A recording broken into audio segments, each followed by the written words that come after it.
Surat Lajpore central જેલમાં બંધ રહેલા એક કેદીનું ગઈકાલે મોત થયું છે। કેદીને છાતીમાં ભારે દુખાવો થતા સ્થાનિક સરકારી હોસ્પિટલમાં દાખલ કરવામાં આવ્યો હતો, પરંતુ સારવાર મળે તે પહેલા જ તેનું મોત થયું છે।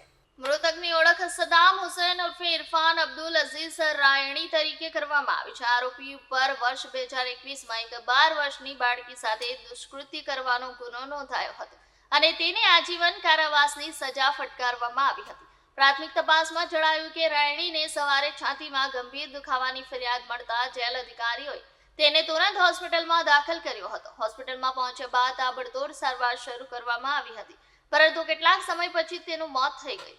જેલ પ્રશાસન તરફથી આ પ્રકરણની વિગતવાર તપાસ શરૂ કરવામાં આવી છે। મૃતદેહનું પોસ્ટમોર્ટમ કરી કારણોની જાણ કરવામાં આવશે।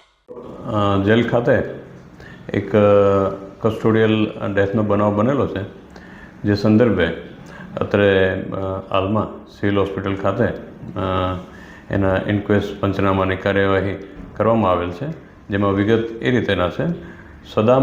સદામ હુસૈન ઉર્ફે ઇરફાન અબ્દુલ અઝીઝ રાયની કરીને એક પાકા કામના આરોપી જે હતા, જે ઉંમર વર્ષ 33 અને રહેવાસી મુસ્લિમ ફળિયા ધારાગીરી નવસારીના રહેવાસી છે, જેઓને નવસારી રૂરલ પોલીસ સ્ટેશન ખાતે વર્ષ 2021માં આઈપીસી કલમ 363, 366, 376, 2JIN અને 376(3) એ ઉપરાંત પોક્સો કલમ 4, 5L અને 6 મુજબનો જે ગુનો નોંધાયો હતો, જેમાં કેસ ચાલી જવાથી નામદાર કોર્ટ દ્વારા તારીખ 5/6/2023ના રોજ તેઓને આજીવન કેદની સખત સજા તે ઉપરાંત દંડ રૂપિયા 30,000ના સજા ફરમાવેલ હતા અને આ રીતે તેઓ પાકા કામના કેદી તરીકે તે તારીખથી